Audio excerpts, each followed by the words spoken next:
Morning you guys, it's Karen, and today I'm talking about skincare ingredients that I no longer buy. This was suggested by somebody when I did the beauty products I no longer buy. They said, what about skincare? And I have 6 items here that I no longer buy, but there are exceptions to every rule, as you know, and so there are probably 3 exceptions as I'm going through these, and I'll tell you about them as I go. Number 1 ingredient that I will no longer be buying, and you guys already know this, is tretinoin, retinol, retinol derivatives, the whole spectrum of retinoids. And kind of as predicted when I mentioned it last time, it always prompts from viewers suggestions for ones that may work, and so some of them I've tried. Like there were suggestions of, have you tried Decay Crystal, which is a retinaldehyde, and have you tried this other form of retinol or retinoid, etc. But I'm not going to buy any of them anymore because I've just decided my skin doesn't respond well. You know, I've done it very, very slowly. Again, a lot of people are like, oh, but you should really try it very slowly over a few years. I've done that. I've tried it slowly. I've tried it really, really fast. I've tried it at all different strengths. I've tried all different strengths of retinol. I've tried all different tretinoin derivatives or retinoid derivatives. So retinaldehyde, and it just hasn't done anything for me. I haven't done a long, like 6-month test of something like Retinol, which, like the Decay product, I found really good insofar as I had no irritation.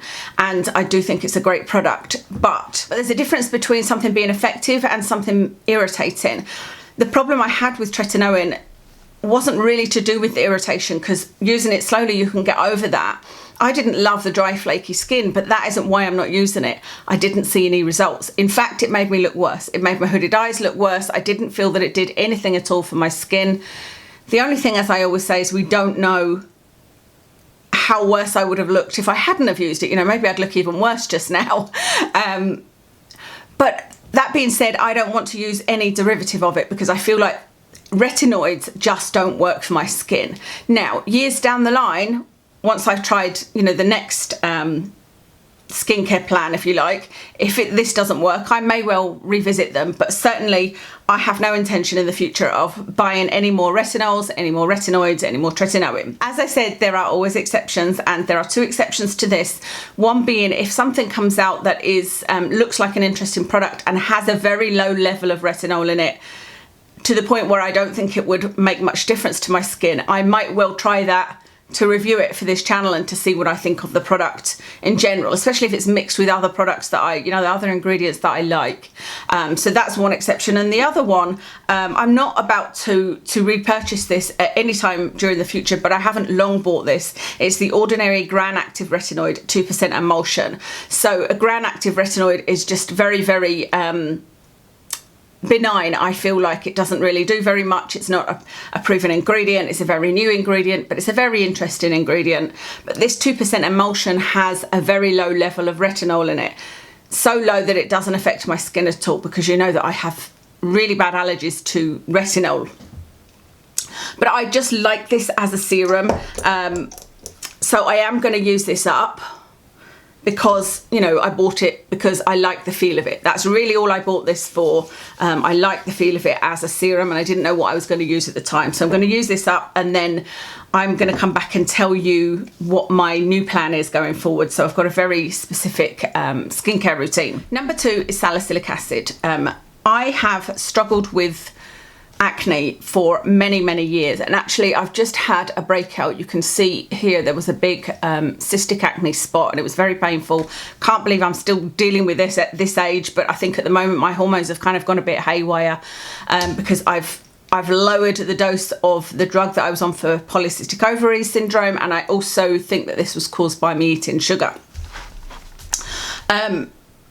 So what's that got to do with salicylic acid? Well, salicylic acid is meant to be the one acid that you use if you have oily, acne prone skin, because it can kind of break through oil. I tried this in so many different ways, in so many different brands, from so many different brands when my skin was really bad, which was now, you know, a good 6 or 7 years ago. But I tried it so many times. Paula's Choice, I think I used about 4 different ones. I tried gels, I tried creams, I tried toners, everything I could possibly find I tried in salicylic acid because I knew it was the one I was supposed to use. It just never did anything for me, and so it's not something I will ever buy again or want to try on my skin. I don't particularly have acne prone oily skin at the moment. It's more on the dry side, but it's getting a little bit more oily now that I've stopped using Retinoid and kind of retinoids, and like I said, now that I'm kind of tampering with my medication levels a little bit, but I still won't go back to using salicylic acid. It just didn't do anything for me. I've got one salicylic acid product to use up, and that is the ordinary salicylic acid mask. I need to kind of get that out and remind myself to use it up. It's another one of those products that my skin feels nice after using it, but it's not amazing. I've never had any problem with salicylic acid. It just doesn't do anything for me. So that's number 2. Number 3, hyaluronic acid. I'm done with it. I'm absolutely done with it. Not only do I tend to not enjoy the formulas that are pure hyaluronic acids, I don't feel any difference to my skin. It doesn't seem to hydrate my skin anymore using a hyaluronic acid. And you know, the thing is, these are all products, Retinoid included, hyaluronic acid, salicylic acid, that you will find me recommending to you because they are ingredients that work for most people. They are ingredients that are proven to work. But we're also unique. You know, there's also a lot of people like myself that go, you know what, that just doesn't work for me. And hyaluronic acid for me just doesn't work.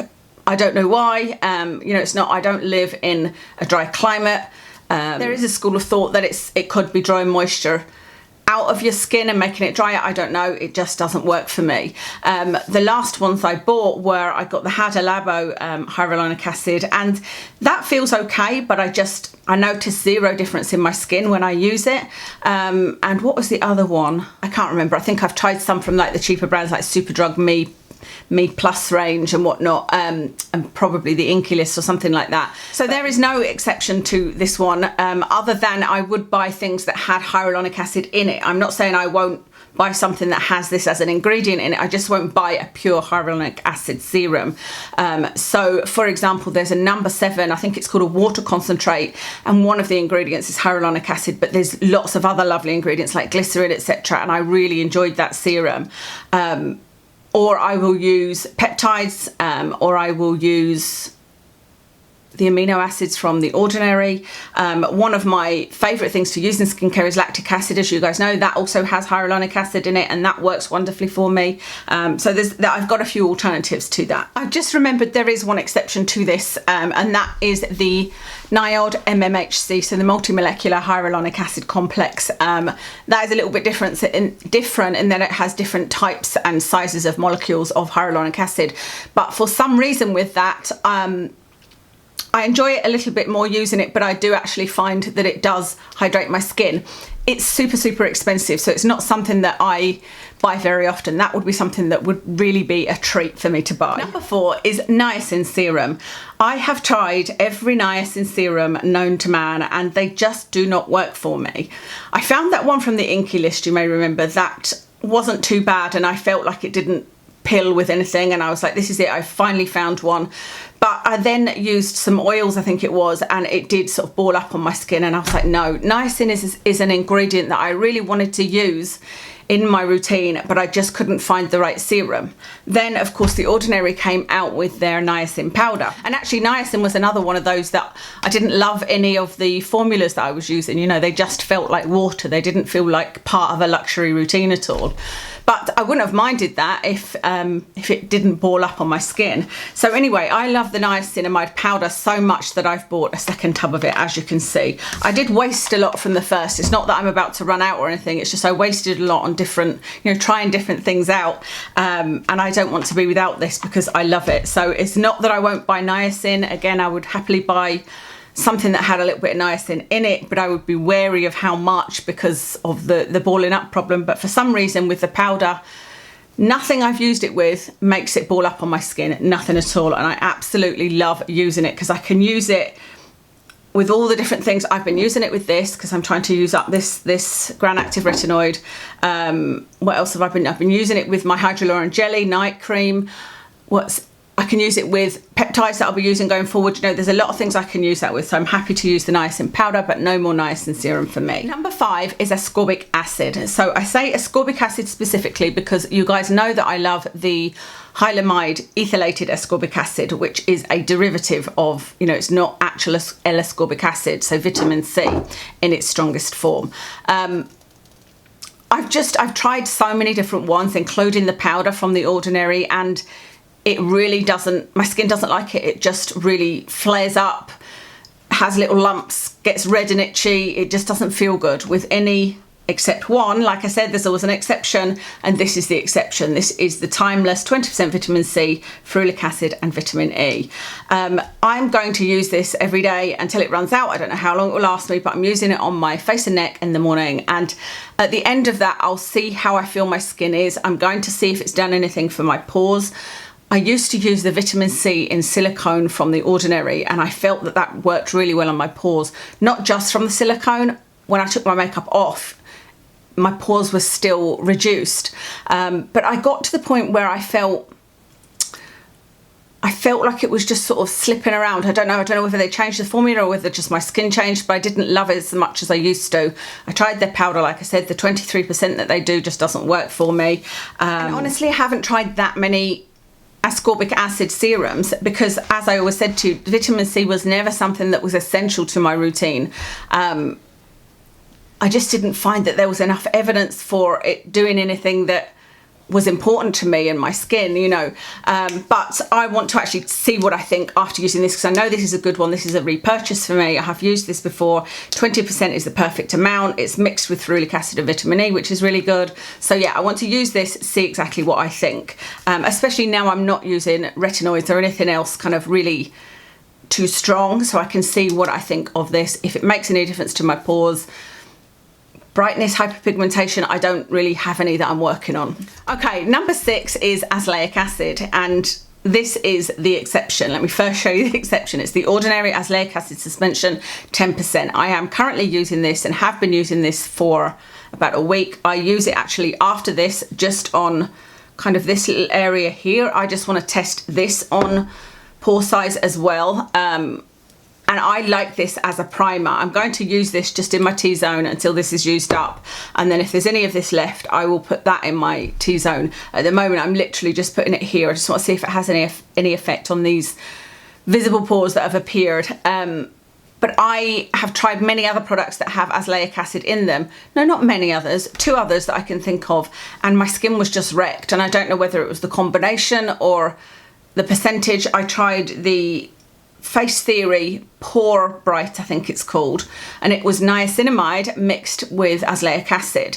It wasn't one that balled up on my skin. I loved the fact that it had niacin and azelaic acid in it, but unfortunately my skin just freaked out and didn't like it. It was very red, very irritated, etc. Same thing with the Dr. Sam serum that has, it was a beautiful serum to use. It has niacin, azelaic acid, and I think it had bakuchiol in it as well. And it was really lovely to use, but again, my skin freaked out and just felt very, very sensitive and very red. But I have used this in the past and not felt any irritation whatsoever, but I have only ever used it kind of in my T-zone. I almost used this as a primer before because I feel like I love the feeling of this. I didn't even know what I was particularly using it for. I know that it's a good ingredient, and like I said, I like the feel of it under makeup. I felt like it just kind of mattified everything. So I would use it after my SPF and just sort of, I used to pat it on here and it just felt really nice under makeup. So I'm unsure as to whether I'll repurchase this one, but if I don't repurchase this one, it's not an ingredient I'm interested in. So that's everything skincare wise that I'm not buying. So you might wonder, well, what is your plan? What are you going to use? I will be coming back, like I said, and doing a full skincare routine, my kind of new skincare routine. But going forward, I will be continuing to use LED therapy. And in fact, that current body LED light has worked wonders on this in terms of inflammation, like amazing. This would normally last weeks, like as a raised bump, and it hasn't. But I will be continuing to use LED because you know that I saw a little bit of progress with fine lines. I will be using peptides, giving them a go. They're not essential to me either. I've always said, along with vitamin C, peptides are not something that I've been desperate to have in my routine, but now that I'm, you know, cutting out the retinoids, etc., I'm happy to try peptides, niacin. Those are the two kind of main ingredients that I'll be trying to see what difference, if any, there is to my skin, along with using LED. Oh, I'm also trying the Foreo Bear at the moment as well, kind of on this bit here, and seeing if it makes any difference to my hooded eyes. So yeah, that's the skincare I'm not buying anymore. Let me know what you have decided is kind of off your list and you're in a huff with it, like I am with a lot of these ingredients. Like I said though, it doesn't mean that you won't see me recommending these ingredients to people, because I would say the majority of people will get benefits from these, especially tretinoin. You know, it's just, whether it's anything to do with my, like I said, faulty collagen from my condition, I don't know, or whether it's just we're all so unique and my skin just doesn't like these things. I don't know. I'll link the things that I've mentioned as alternatives and give you a rundown of my makeup. I have got on, today I used the Urban Decay foundation, the Urban Decay Stay Naked in 40NN is the colour I used. I just haven't used it for a while and I wanted to see what it looked like and what I thought. On my eyes, I have used a pigment by Makeup Addiction Cosmetics, I think it's called. It's a pigment called Cashmere Rose. So that's what's on my eyes. On my cheeks, oh, this is a new blush. This is by Revolution XX and it's in Fickle. I quite like it so far. And on my lips is a Too Faced liquid lipstick in Holy Chic. Can't remember where I bought these earrings. I remember showing you them in a haul, but I can't remember where they were from.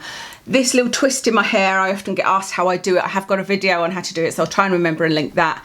This top you will have seen me wearing years ago. I haven't worn it for at least a year, so I thought I would bring it out again because I'm really struggling to find tops at the moment. And I'm going into Edinburgh on Friday and meeting my friend for lunch and a little bit of shopping, but it's so difficult without being able to try anything on, you know, and then if I buy anything, I've got to travel all the way back into Edinburgh city centre to change it, and that's just, so I don't know. Anyway, so I thought, well, let me see what I think of some of my old tops that I've kept but haven't worn.